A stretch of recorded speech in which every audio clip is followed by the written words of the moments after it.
habrá que verlo. Pero si te parece, Alejandro, porque ya estaba muy sobre el tiempo, vamos a dar la bienvenida a nuestros compañeros Jesús Cervantes, que se reincorpora después de una ausencia, Manuel Hernández Borboya y Alejandro Almazán. ¿Cómo están? Bienvenidos a Momentum.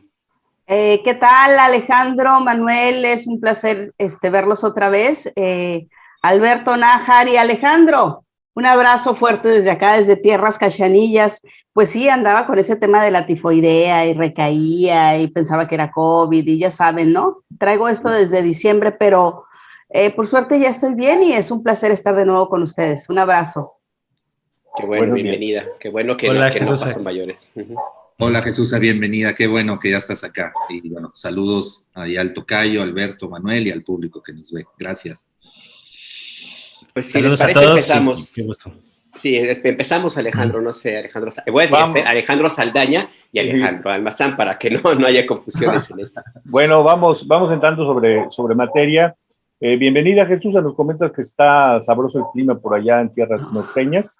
Esperemos que sobrevivas los próximos minutos con el calorcito. Espero que sobreviva la ciudad. Ayer cayó un aguacero, imagínense, en desierto nunca llueve, cuando llueve, llueve bien, se me metió el agua por todos lados, además, es medio normalón. Bueno, pues vamos a iniciar con un tema que ha ocupado muchos de los titulares y mucha de la atención pública, mediática en los últimos días, que son estas amenazas del supuesto cártel de Jalisco Nueva Generación. Hay que dejarlo en esos términos, me parece, de supuesto, porque pues, es difícil confirmar y tener toda la veracidad de esa información, en particular contra una comunicadora periodista, Azucena Uresti, pero digamos en general podemos hablar de todo este clima o este ambiente que existe en el país, particularmente en periodistas que tienen quizás menos visibilidad, no quizás, que tienen menos visibilidad al no pertenecer a medios nacionales, al trabajar en medios locales, muchas veces medios con bastante precariedad en su funcionamiento. ¿Cuál sería una primera valoración, Jesús, desde tu expectativa, tu perspectiva, sobre estas amenazas, porque ya no hablamos de amenazas veladas, o sea, lo que se vio en este video que ha recorrido las redes sociales, pues es muy directo y muy evidente. ¿Cuál sería una primera apreciación de tu parte, Jesús, si eres tan amable? Sí, bueno, pues grave, no es la primera vez. Lo lamentable de todo esto es que tiene que haber una amenaza a alguien que es de un medio figura nacional, y cuando el día a día de los medios locales es una constante. ¿Y eso a qué nos lleva? Nos lleva a zonas de silencio. Lo de Tamaulipas, por ejemplo, tenemos, pues ya vamos casi para 3 sexenios, ¿no? Que hay zonas de silencio, que han tenido que emigrar. Recordemos también aquellas cartas, Almazán, tú lo recordarás muy bien, aquellas cartas donde los medios, el editorial fue que no iban a aparecer, ¿no? Por las amenazas. Entonces es grave porque, bueno, como todos sabemos, no se trata de cuestionar, criticar, rechazar totalmente lo que ocurrió con esta supuesta amenaza del cártel de Jalisco Nueva Generación. Ese no es el problema, ¿no? El problema es que esto sucede día a día y que la amenaza no es tanto contra Azucena, ¿no? Aunque la mencionen directamente, no es tanto contra el Universal, contra Milenio, es contra la población, ¿no? ¿Por qué?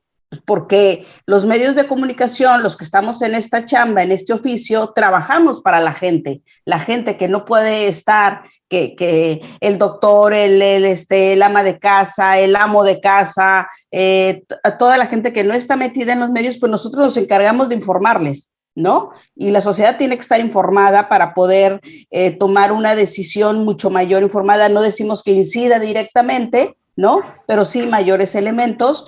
Y sobre todo, estas zonas de silencio, la gente espera tener información. ¿Qué es lo que pasa? Que pareciera que no está sucediendo nada en los estados, que no hay un peligro, ¿no? Y entonces, pues la gente puede estar tomando otras decisiones, puede no estar tan alerta de lo que implica el narcotráfico. O sea, que no nada más son estas amenazas, viene desde abajo, desde el consumo de drogas, desde tus hijos, desde tus tíos, tus parientes, cómo pierden una vida con todo eso.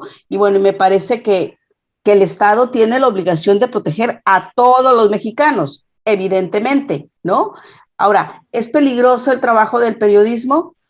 Pues sí, es tan peligroso como ser un médico y que lo levanten para ir a atender a un narco o a alguien del crimen organizado, un pollero, etcétera, que no quiere ir a un hospital. Es tan peligroso como un enfermero. O sea, todas las profesiones pueden llegar a ser peligrosas, pero ahorita en el momento en el que estamos, ¿sí? Es crucial por lo que están atravesando los medios. Y hoy lo estoy viviendo yo, hoy que estoy en un estado, ¿no? Que estoy en Baja California y donde veo que las notas del narcotráfico no se firman. Y que el único medio aquí en Baja California, por ejemplo, que hace indagaciones más a fondo es el semanario Z.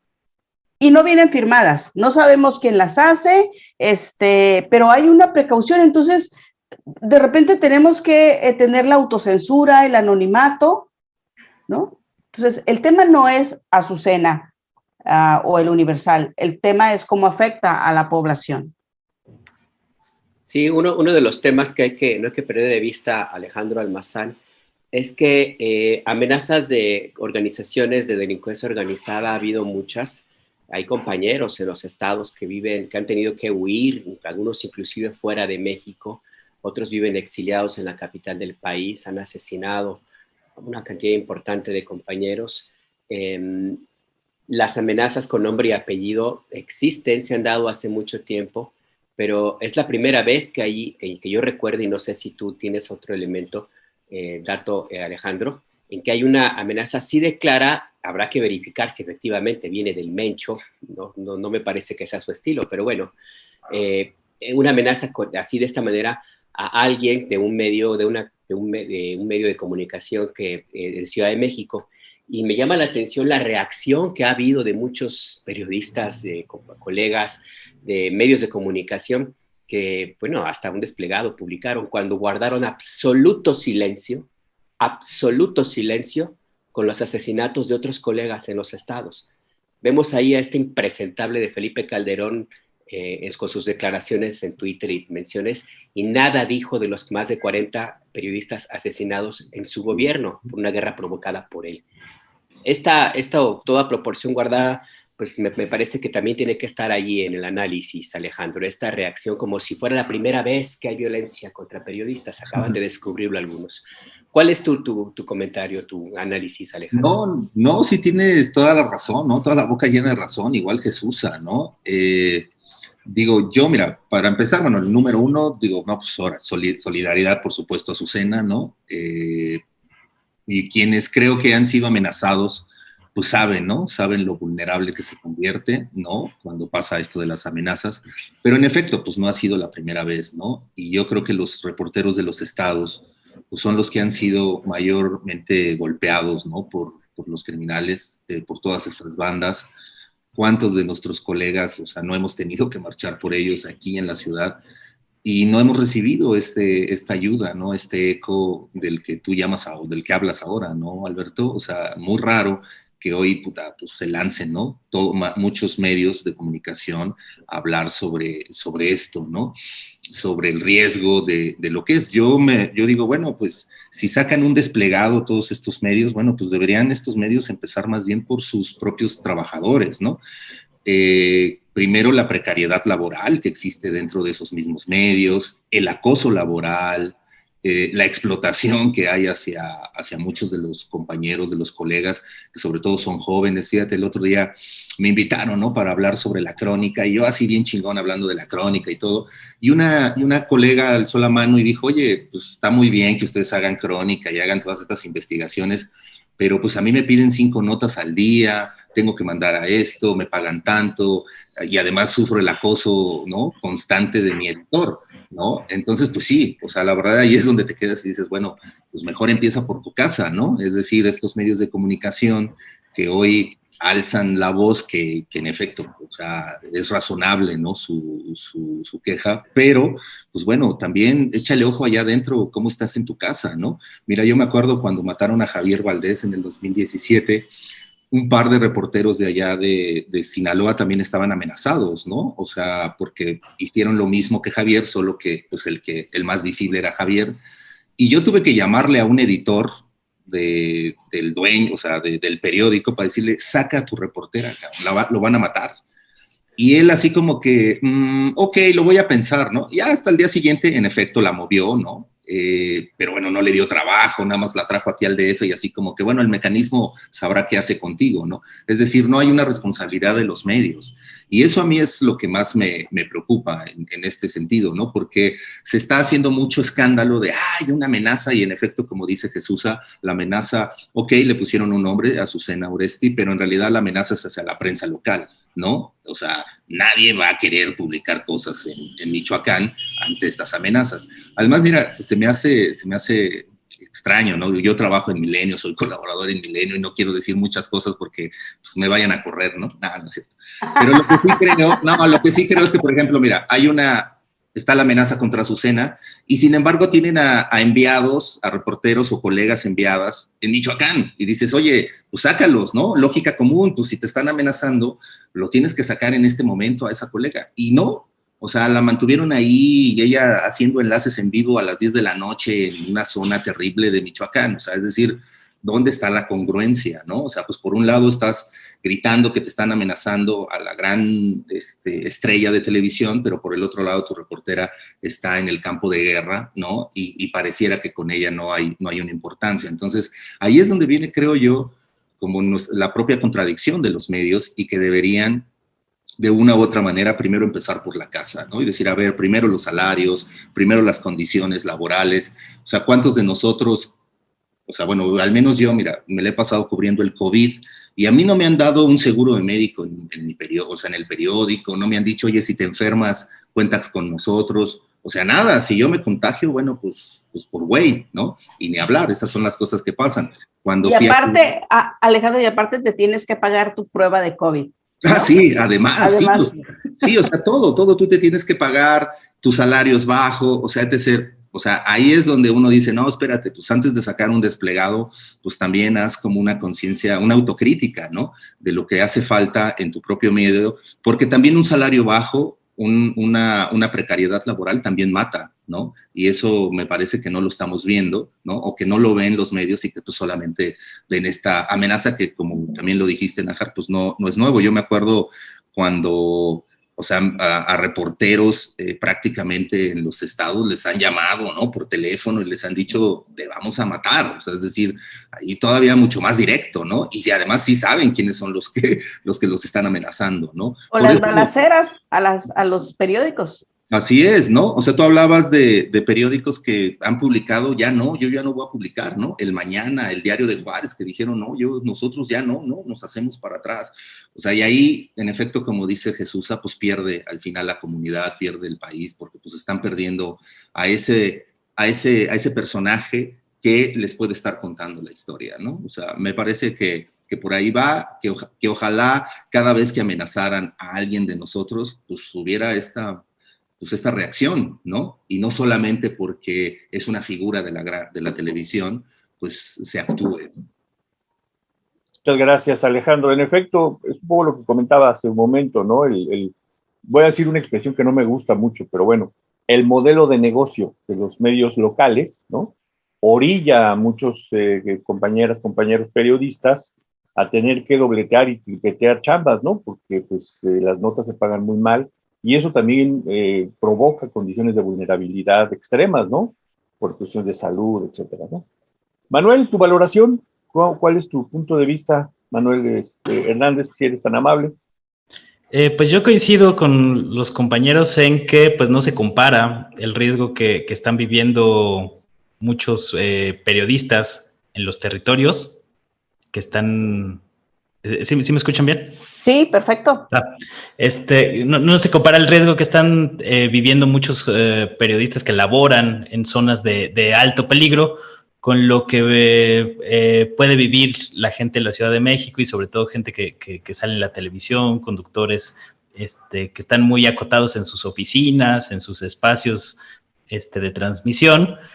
Pero también entiendo que se haya hecho tal escándalo porque pues no habíamos visto un mensaje o un supuesto mensaje del cártel Jalisco Nueva Generación y un supuesto mensaje de Nemesio Rubén Oseguera, alias El Mencho, líder de la organización, que pues en caso de que fuera verídico este mensaje, porque pues no tenemos forma de corroborarlo, como bien se mencionaba desde el principio, pues sería un caso inédito de un líder del narcotráfico hablando de manera tan explícita contra una periodista, una conductora de televisión, y entiendo que se haya hecho tal resonancia.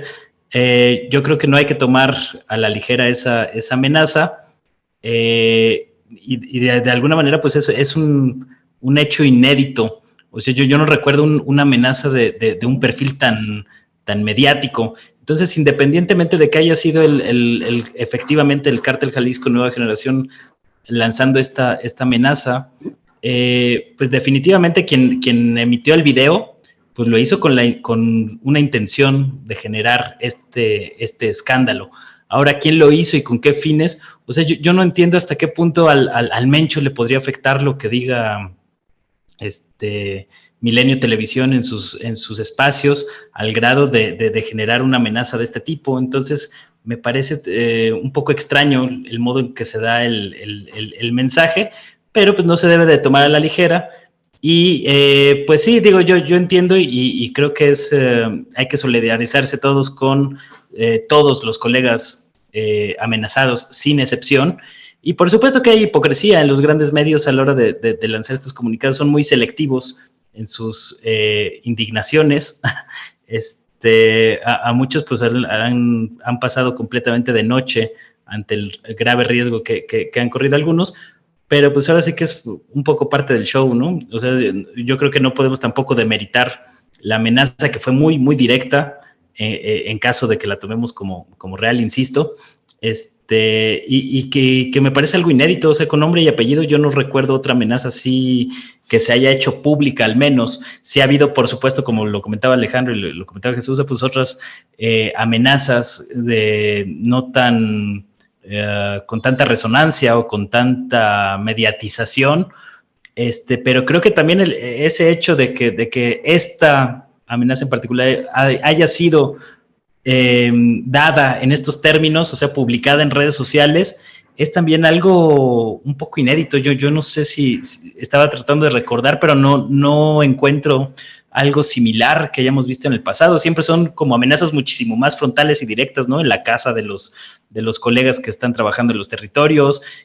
mensajes por teléfono, o sea, son mucho más frontales. Tiene un halo mediático bastante inusual. Entonces yo creo que por varios sentidos pues es un caso atípico, y suponiendo o asumiendo que se trate de efectivamente el Mencho, pues también me parece muy extraño que el líder del cártel Jalisco Nueva Generación salga mediáticamente o públicamente a emitir un mensaje no en contra no tanto en contra de sus rivales, no tanto en contra del gobierno, no un mensaje en términos estrictamente políticos, sino amenazar a una conductora de televisión en la Ciudad de México. No sé, digo, a lo mejor por ahí escuché un comentario que le hizo enojar, o sea, puede ser hasta una nimiedad de esas lo que explique esta situación, pero hay muchos cabos sueltos y pues obviamente hay que extremar precauciones, no hay que tomárselas tampoco a la ligera. Ya vimos los alcances que tiene el cártel Jalisco, por ejemplo, en el atentado contra García Harfuch en la Ciudad de México.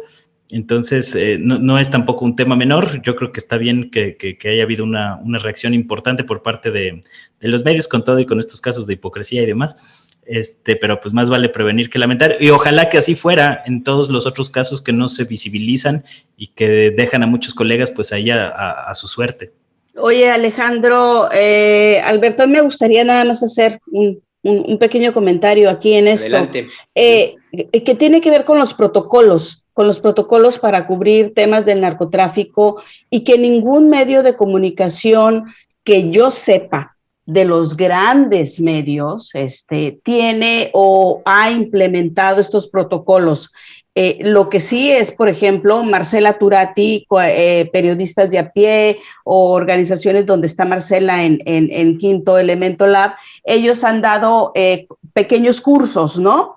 Pero son organizaciones que no tienen toda esta infraestructura del propio medio de comunicación, y que hacen un esfuerzo por darle estos protocolos a los compañeros reporteros, por darnos a quienes estemos interesados, ¿no? Para saber cómo cuidarnos, cosa que el medio no hace. Esa es una. Y la otra, la forma en que se da esta amenaza, bueno, pues tienen un excelente encargado de relaciones públicas en el Cártel Jalisco Nueva Generación, y que sabe de la importancia de los medios de comunicación, que sabe de la importancia de las redes. Recordemos que primero empieza en Twitter, ¿no? Este mensaje, y luego ya se difunde por otros medios. Entonces, ¿qué es lo que hizo el cártel? Pues está en la era, en lo que hoy estamos, en los medios de comunicación. ¿Por qué antes no se daba? Pues antes no te dábamos esas redes, ¿no? Pero además dicen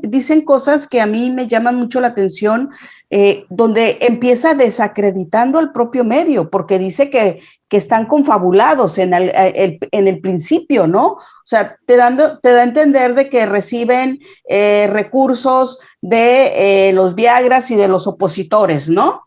Y nada más a mí, Cártel de Jalisco, me atacas.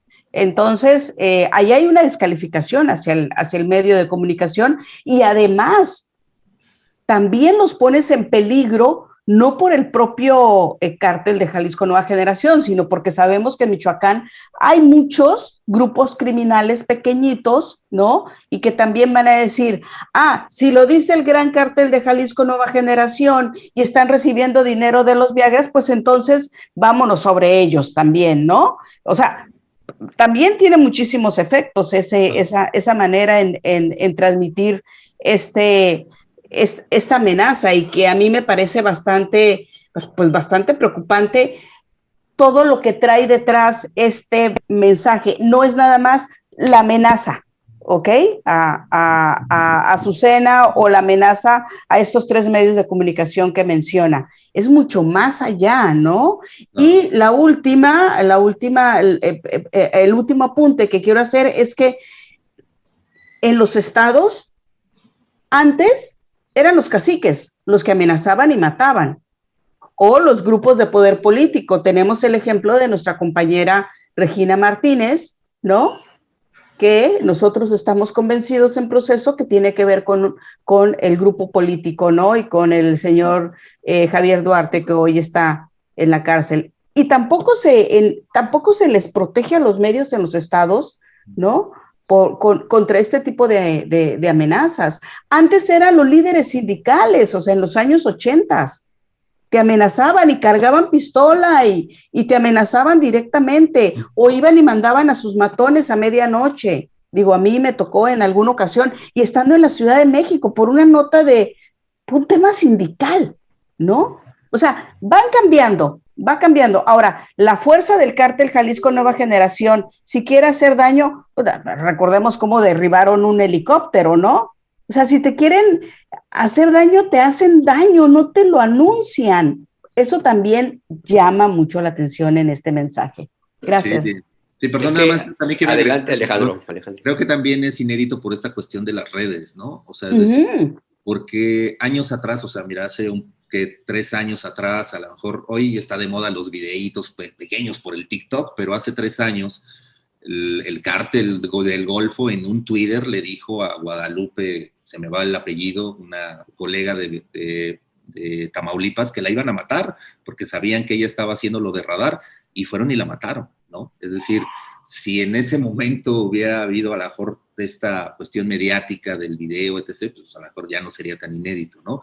Pero es inédito por esta razón, y la verdad es que me gusta lo que dice Manuel, en el sentido de que tú sí, o sea, no lo hemos visto, pero pues es una cuestión más mediática, ¿no? O sea, al final los cárteles en ese sentido sí han utilizado las redes sociales, YouTube, ¿no? Yo me acuerdo cuando los Zetas empezaron a subir cómo cortaban cabezas y cosas así en YouTube, ¿no? Entonces, bueno, sí han utilizado en esa parte las redes sociales por una cuestión como de miedo, ¿no? Infundir miedo, y sí, pues por eso se hace inédito, pero ahí están, o sea, a Blanco Ornelas lo amenazaron los Arellano 1000 veces hasta que se la cumplieron, ¿no? O sea, hay muchísimas amenazas directas en los estados, pero no había sido tan visible como esta que pasa ahora con Azucena, y que sí, que pues tiene ciertas sospechas, ¿no? Bueno, yo me quedo y digo, pues sí, o sea, esta gente no te anuncia, o sea, yo he vivido en Guadalajara y he visto cómo el Cártel Jalisco hace narcobloqueos, ¿no?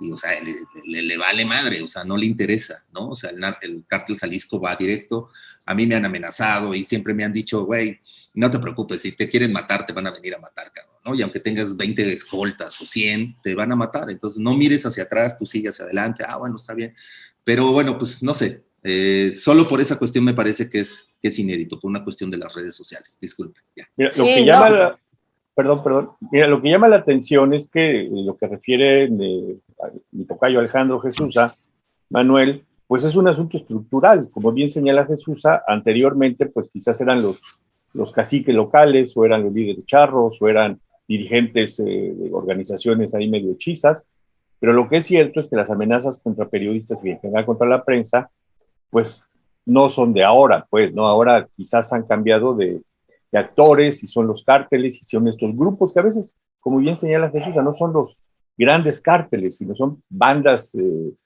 digamos, medio afiliadas a algunos de estos cárteles, una suerte de franquicias, ¿no? Las que pueden poner en riesgo la vida de alguna persona, de algún periodista.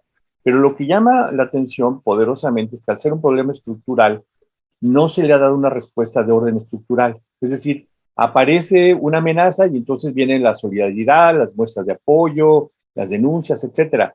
Pero, ya lo señaló por un lado Jesús, los protocolos de seguridad en los medios no es algo que se haya generalizado, de que esté bien sustentado, de que haya, digamos, una profesionalización, si se me permite la expresión. Pero por el lado del gobierno, también los mecanismos de protección han sido bastante ineficaces. Conocemos muchos casos de compañeras, de compañeros, que teniendo mecanismos de protección, botones de pánico y demás, con todo, también fueron asesinados. Con esto quiero decir que pareciera que no hay una respuesta, digamos, estructural a un problema que es estructural, sino son respuestas más bien de orden coyuntural. Y por otro lado, finalmente, como audiencias también, creo que hay un papel que cumplir, digamos.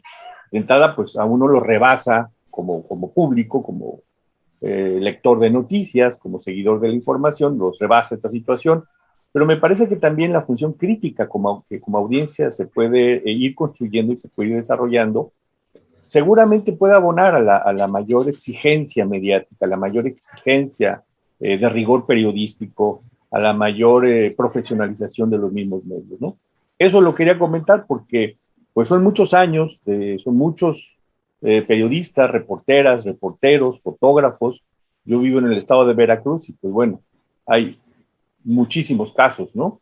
Así aquí en el caso que además la mayor parte permanecen en la impunidad, entre otros el de Regina, el de Rubén, y no se ha podido construir, digamos, una respuesta de orden estructural, sino son salidas, como en esta coyuntura, ante lo que pasó en estos días, pero creo que sería un tema para entrarle desde otro lado, con mayor fuerza y con mayor, digamos, con una mirada como más estructural sobre el papel de los medios en general. Claro, creo que tienes toda la razón, Alejandro, y disculpa que interrumpa, pero en estos casos, los medios de comunicación, cuando les pasa algo, ¿sí?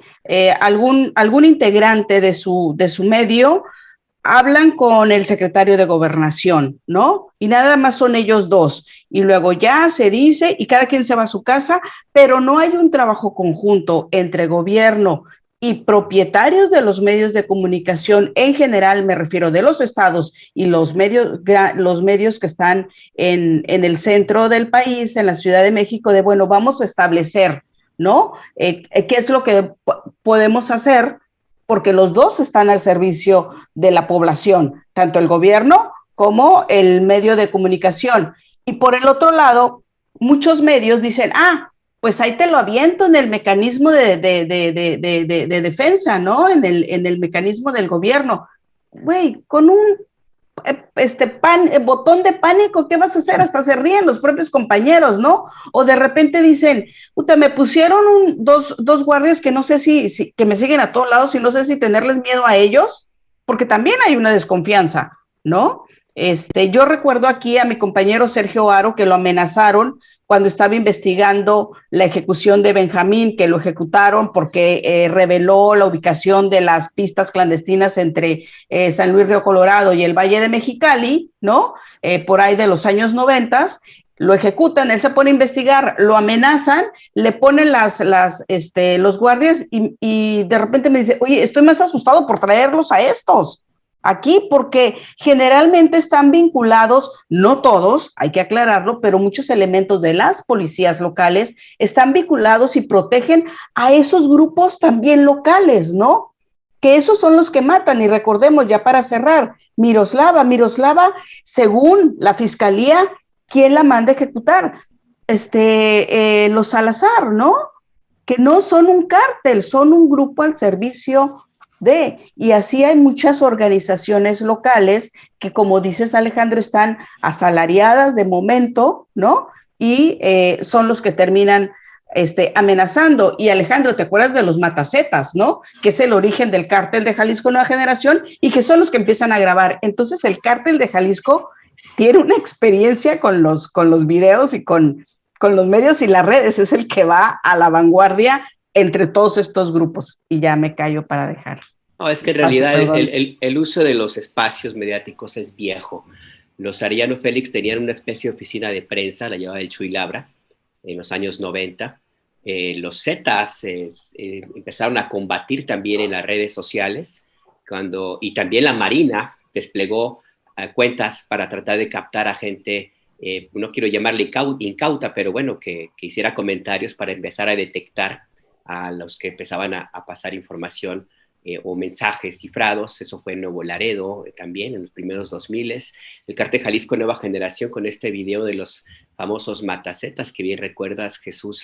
En fin, hay una especie de involución, Manuel, de parte de las organizaciones de crimen organizado y particularmente de grandes grupos. El Cártel Jalisco Nueva Generación se ha nutrido de elementos en sus filas que no tenían otras organizaciones viejas. El Cártel de Juárez llegó a reclutar a los mejores promedios de las escuelas de finanzas para su equipo de lavado de dinero, de las escuelas de finanzas de las mejores universidades del país.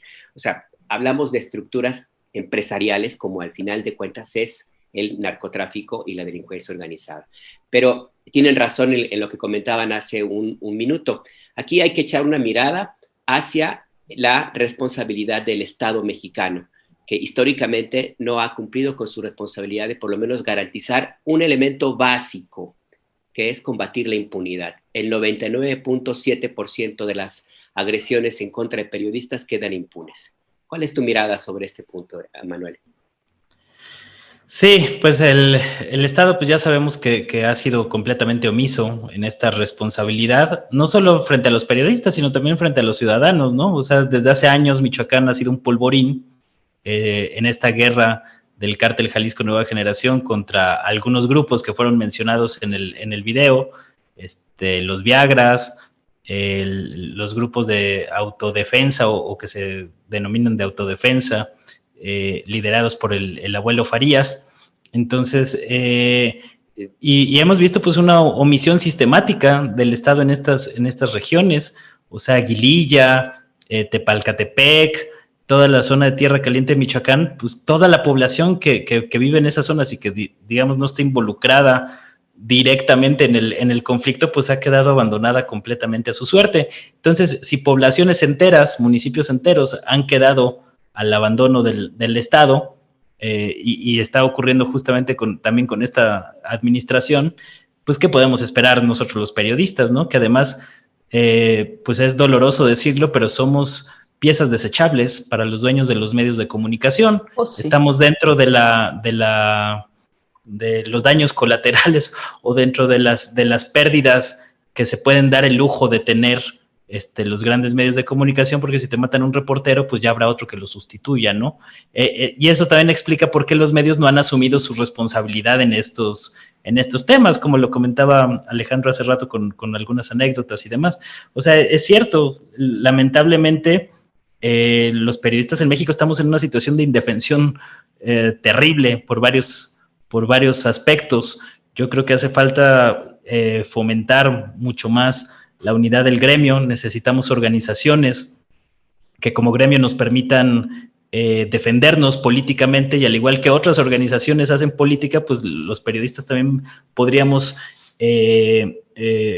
construir instituciones para defendernos ante los abusos de los medios de comunicación, abusos laborales, pero también en cuestiones políticas y generar una cohesión mayor para generar presión de que se cumplan estos asuntos. Lamentablemente, pues todos los intentos que ha habido en el pasado pues han sido muy difíciles por las diferentes visiones que hay dentro del mismo gremio periodístico, pero pues me parece increíble que con los altos niveles de violencia que existen en un país como México, no hayamos sido capaces de construir organizaciones gremiales lo suficientemente fuertes como para ejercer una presión de otro tipo, ¿no? Que no se limite nada más a desplegados de algunos grandes oligarcas de los medios de comunicación, que cuando son afectados sus intereses, ahí sí se unen y se lanzan estas situaciones, pero que en otros casos, ahora sí que con los que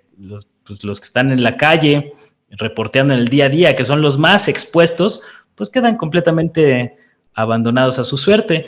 Yo creo que el Estado debe de asumir esta responsabilidad, porque también hay muchos cabos sueltos. O sea, a mí todavía me queda la duda de hasta qué punto esta empresa contratada para los botones de pánico realmente tiene vínculos con García Luna o no, porque se decía que la hermana de García Luna estaba vinculada a la empresa o era parte de la empresa que operaba los botones de pánico para atender a los periodistas. O sea, esto es un escándalo que el mismo presidente López Obrador había quedado dar una respuesta contundente en la mañanera y se quedó por ahí en un comunicadito de la Secretaría de Gobernación que no va a fondo en la situación. Entonces, si esos son los mecanismos de protección en los que un capo como García Luna tenía acceso a toda la información disponible de los periodistas, pues ¿qué podemos esperar? ¿No? O sea, no es casualidad que haya habido tal exterminio sistemático de periodistas en México en los últimos años,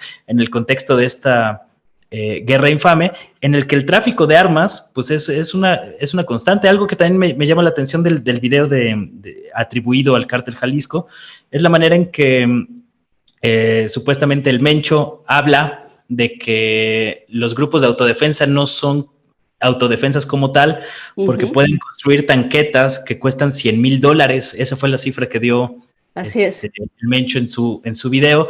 Tienen armas de alto poder, y que todo este tema de las armas, por ejemplo, con la demanda que hubo la semana pasada entre México y que demandó a las empresas armamentistas de Estados Unidos, pues pasó completamente desapercibida en la gran prensa. En los medios de comunicación prácticamente no se abordó este tema, no se ha ido a profundidad, cuando es un tema crucial para la violencia de México y aparte para definir la relación bilateral con Estados Unidos. Entonces, pues ¿a qué están jugando los grandes medios de comunicación al ser tan selectivos en sus intereses, que no ven más allá de cuestiones monetarias o económicas, cuando hay una gran cantidad de temas ahí que de alguna manera influyen en esta situación de violencia y de riesgo, que no están siendo abordados con la suficiente seriedad y rigor por parte de estos mismos medios que luego pues ya se les ha hecho costumbre lanzar desplegados por cualquier motivo, pero que no asumen su responsabilidad en los hechos? Sí, qué interesante esto que dices, Manuel, porque es otro elemento más a analizar dentro del propio mensaje, ¿no?, que hace supuestamente lanzado por el Cártel de Jalisco Nueva Generación, y que, bueno, ayer escuchaba yo a Ciro, ¿no?, en la mañana, hicieron un análisis breve sobre este comunicado o este videíto, y decían, bueno, además, no es el Mencho el que está hablando, ¿no? Y presentan la voz, el único audio que hay del Mencho, corroborado por autoridades, y se escucha a un hombre ya de 40 y tantos años, ¿no? Y aquí se escucha una voz un poco más joven, el tono de voz, etcétera, ¿no? Hacen todo un análisis ahí, y es cierto, pero también esta parte de que construyen armas y que dice, los 100,000, ¿no? Los 100,000 pesos para generar esto, y que no les da, dice, que ni siquiera son cárteles, ¿no? Del narcotráfico, porque no los da, y por eso andan en los secuestros. O sea, tiene muchísimas aristas este mensaje, y también cómo lo tomaron los medios, y me hizo recordar aquel desplegado que se hizo, no sé si ya se me confunde si fue en el sexenio de Calderón o en el de Peña Nieto, donde firma Televisa, y que entonces Peña. Se decide, ¿Con Peña? Sí, y que se decide que ya no se van a dar a conocer estos videos, porque entonces se va a hacer apología del delito, y todo un gran escándalo que se hizo, porque además lo estaba firmando Televisa, el gran medio de comunicación, ¿no? Y pues sumaditos ahí los locales, ¿no? Los periódicos locales. Entonces, es la segunda vez que los medios se unen para hacer un desplegado y no pasa absolutamente nada, ¿no? Nada más es como, me monto, yo medio de comunicación, me monto en la demanda, pero también y para rajarle otro madrazo al gobierno, Andrés Manuel López Obrador, que es cierto, el gobierno, al igual que los otros 2 sexenios, porque llevamos 3 en estos ataques del narcotráfico contra reporteros, ¿no? No han hecho, pues no han hecho más, ¿no? No han hecho nada, en eso se ha quedado. Y a mí me llama muchísimo la atención cómo los medios de comunicación se lanzan, se montan y luego ¡pum!, desaparecen. Y seguramente habrá otro desplegado cuando vuelve a ocurrir algo similar con alguien. ¿Por qué no se hace nada cuando empezaron a matando jueces, ¿se acuerdan? No sé si fue a finales de Peña o inicios de que mataron a 2 jueces, ¿no? Que también llevaban casos sobre el narcotráfico. También a ellos se les amenaza. Inicios de gracias, Manuel. Entonces, y los medios no hacen nada, ¿no? Y el gobierno no hace nada, o lo que hacen, quizá más bien hay que aclarar, lo que hacen está totalmente desarticulado, como dice Alejandro Saldaña, totalmente desarticulado, y pues no hay una respuesta. Entonces es increíble que llevemos 3 sexenios y no seamos capaces, ni el gobierno, ni los medios, ni los dueños, ni los propios compañeros entre nosotros, que somos los de abajo, que no somos los dueños de los medios, ¿no? Porque sí, vamos a marchar por fulanito y sutanito que desaparecieron, de Alfredo no se ha dicho nada, del Imparcial, ¿cuántos años tiene que desapareció? Y nunca se hizo un desplegado de todos los medios, ¿no? Simplemente, ¡fum!, se lo tragó la tierra, ¿no? Entonces, creo que no hay un trabajo articulado ni una buena voluntad de parte de todos los medios de comunicación, y nosotros, los compañeros, los de abajo, y tampoco se nos enseña que no hay que ganar la nota en estos temas.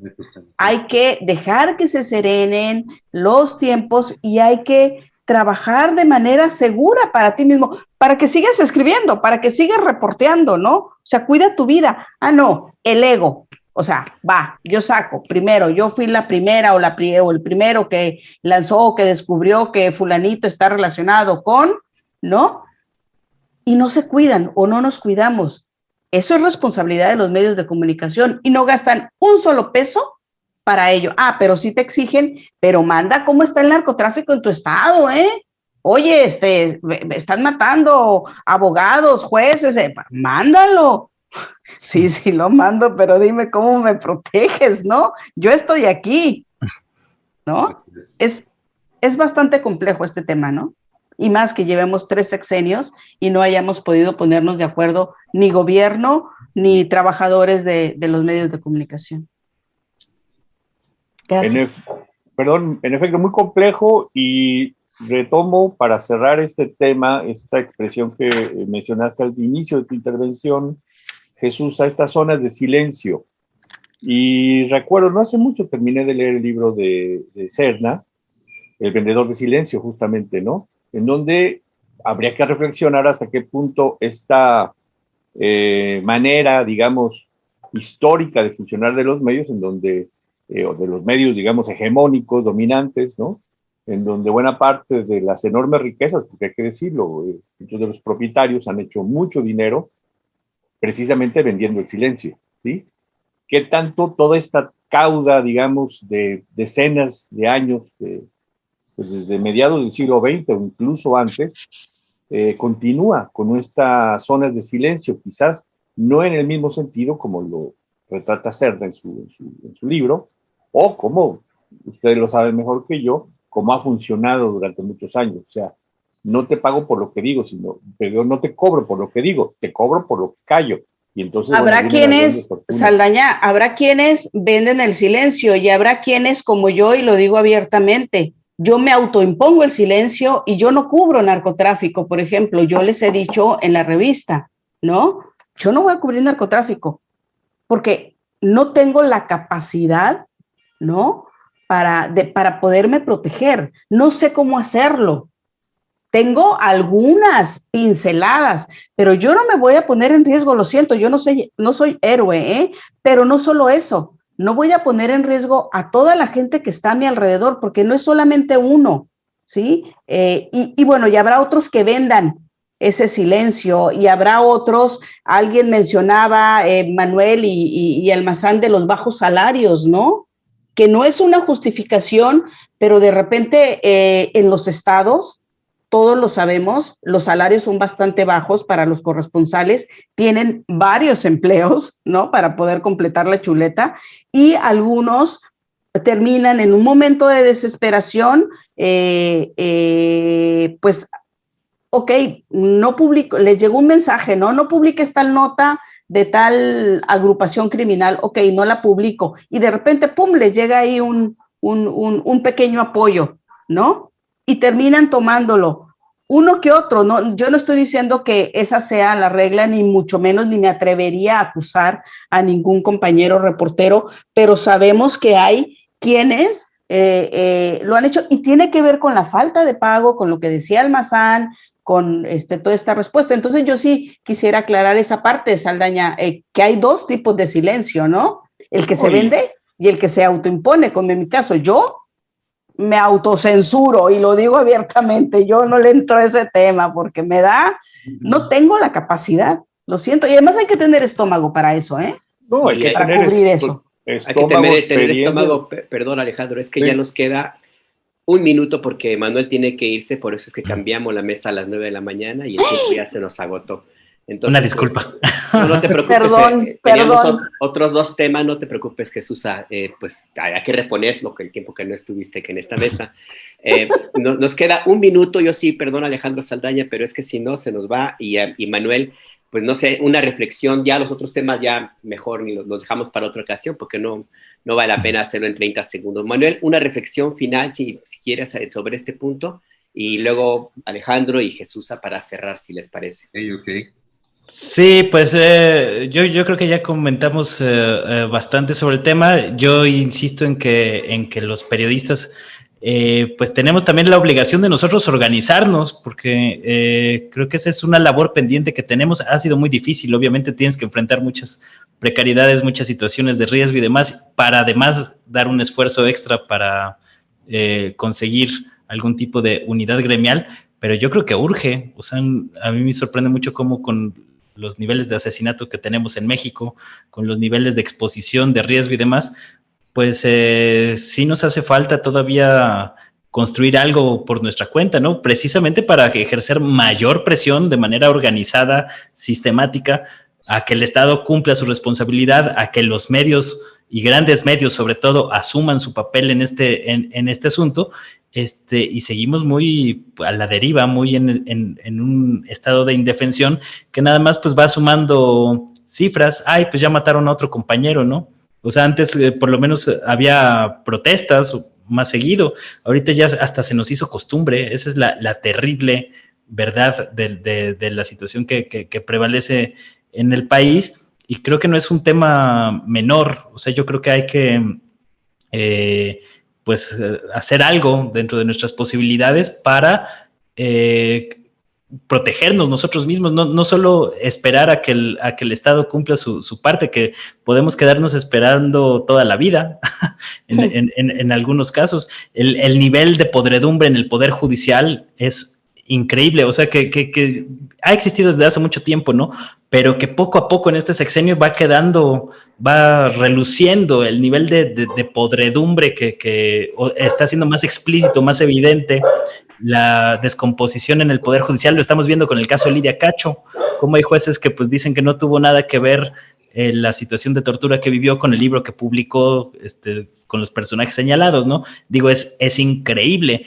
Y mientras no tengamos esa fuerza política, nosotros los periodistas de abajo, sobre todo los que estamos a ras de tierra, para hacer valer esos derechos, porque el derecho o la ley, para que se pueda cumplir, se necesita fuerza política, y es algo que los periodistas, sobre todo los que estamos a ras de tierra, no hemos podido construir esa fuerza política. La tienen pues los grandes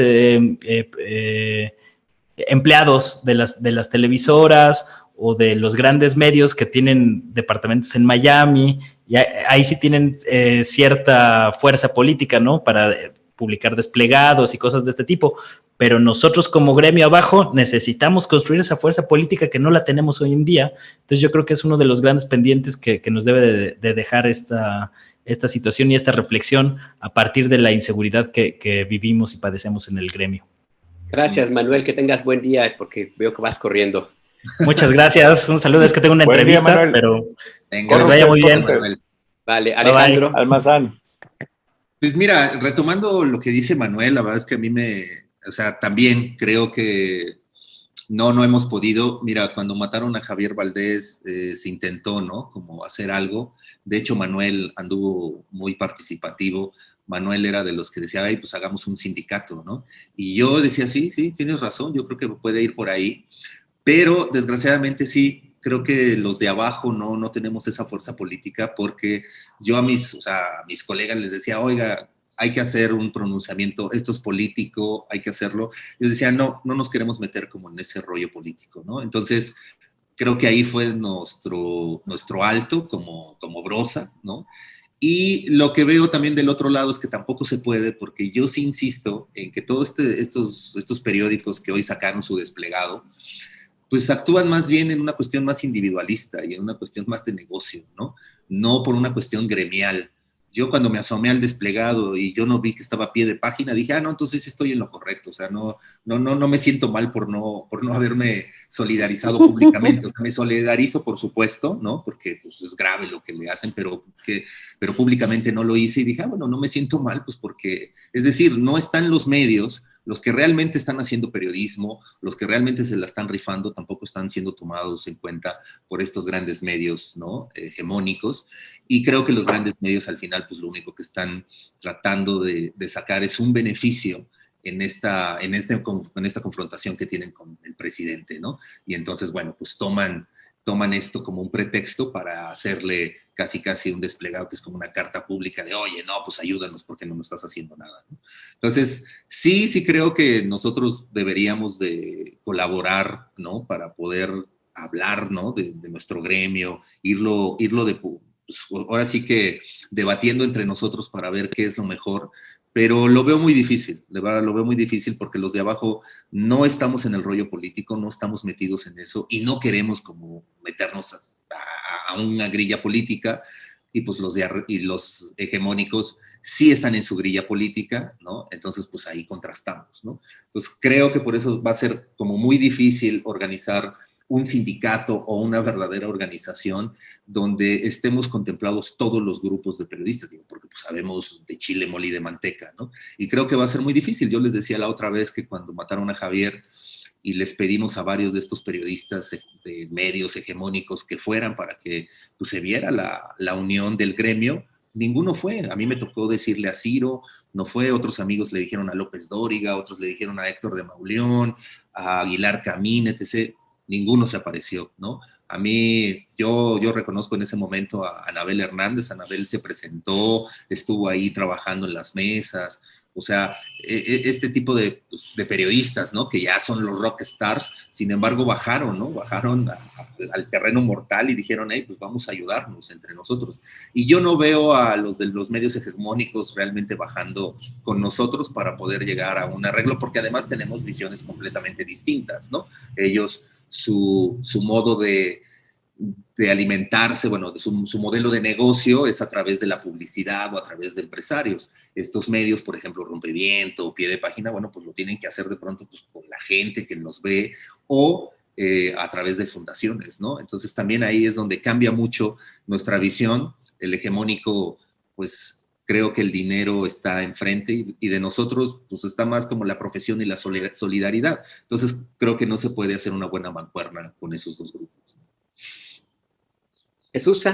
Totalmente de acuerdo con lo que dice Manuel y Alejandro, pero también sumaría otro elemento que hay muchos compañeros que no se suman, ¿no? Porque me van a correr. Si participo, me corren. Por ejemplo, el periódico Reforma le tiene totalmente prohibido a sus empleados de la calle, los reporteros, que anden firmando desplegados, que anden utilizando el medio de comunicación para hacer algún tipo de pronunciamiento, ¿no? E incluso en las redes, en sus propias redes, no pueden mencionar Reforma, ¿no? O lo tienen que hacer a título personal y por la red a título personal no es tan importante como si pones el nombre del medio. Eso es otro elemento, que hay muchos que quisieran participar, que realmente quisieran participar y tienen el lance, sobre todo los jóvenes que de repente están asustados, ¿no? Y dicen, no, yo sí le entro, pero ¿sabes qué? Me van a correr, no puedo, pero estoy contigo, ¿eh? Hay otros que se escudan en eso. Estoy contigo, no puedo, pero en realidad les vienen portando un soberano cacahuate porque lo que quieren es ganar la portada y llegar a ser famosos, como bien lo dice Almazán, como Anabel, ¿no? Y Anabel lo sufrió en carne propia y muy grueso. De Anabel se pueden decir muchísimas cosas, pero yo le admiro esa gran capacidad que tiene para hacer libros, independientemente de hacia dónde va, qué hay detrás, lo que es, cómo me la pongan. O sea, es una mujer que ha estado, ¿no? Al filo y de la muerte, que la han intentado matar, que la han perseguido, que la han acosado y que ella ha seguido redactando, que ha seguido publicando y eso yo lo admiro mucho de ella y qué bueno que se baja, ¿no? Pues claro, faltaba más, ella lo vivió, tiene sensibilidad, ¿no? Pero hay otros que... yo prefiero estar en el escritorio. Ahora, los medios de comunicación, cuando hicieron este desplegado, ¿consultaron a sus reporteros? O sea, de repente, ¡pum!, lo vimos ahí. Ok, yo evidentemente le tengo toda la confianza a mi director. Por algo estoy en un medio de comunicación trabajando, ¿no? Confío en su visión, en todo eso, pero muchas veces algunos medios lo hacen por lo que dice Alejandro, ¿no? Es una oportunidad para aparecer y luego vuelven a desaparecer, ¿no? También, por ejemplo, Denise, que no es de mi gusto, Denise Dresser, recuerdo que en una de las últimas marchas que yo estuve allá en México con el tema de los medios de comunicación y los compañeros, ella estuvo ahí, ¿no? Marchando, claro, iba con el vestido más escandaloso del color y era inevitable verla, ¿no? Y decir, ay, aquí anda Denise Dresser, pero marchó, ahí estuvo. Y no creo que ella necesite una lanita, ¿no? O que necesite ese escaparate para tener más fama y dentro de su propio, de la gente que coincide con su pensamiento, ¿no? Que yo no soy, pero pues eso da gusto, ¿no? Qué bueno. Hay que reconocérselo justo, ¿no? Claro. Claro. Pues Alejandro Almazán, Jesús Cervantes, un gusto. El tema evidentemente da para mucho, mucho tiempo más, para mucho análisis, para mucha reflexión, en diferentes niveles, por el lado del gobierno, por el lado de los periodistas, como señala Alejandro, pues que están haciendo el trabajo en calle, por el lado de los propios dueños de los medios de comunicación, por el lado de las audiencias, en fin, tema muy complejo. Les agradecemos mucho su presencia, ha sido muy interesante, ha sido muy, pues ha dejado muchos aprendizajes y no me queda más que agradecerle nuevamente y que tengan ustedes buen resto de semana. Hasta pronto. Gracias, igualmente abrazo Alejandro Saldaña, Nájar, Almazán, mi querido Almazán, un beso y un abrazo. Vete por un raspado, oye, porque con el calorcito de Mexicali te vas a derretir, Jesús. No, todos los días me como un raspado de tamarindo, ya en la raspadería me conocen. Ya. Vale, Me pues. dice una amiga, cuando te mueras, ¿qué quieres? No, pues me incineras. ¿Y en qué iglesia te puedo poner? Le digo, no sé si en una iglesia, pero ponme cerca de una raspadería, ¿no? Para de repente salir y echarme un raspadito, ¿no? Bueno, vale, pues, cuídate, Jesús. Adiós, nos vemos. Gracias. Cuídense, compañeros. Bye, Jesús. Abrazo. Bye.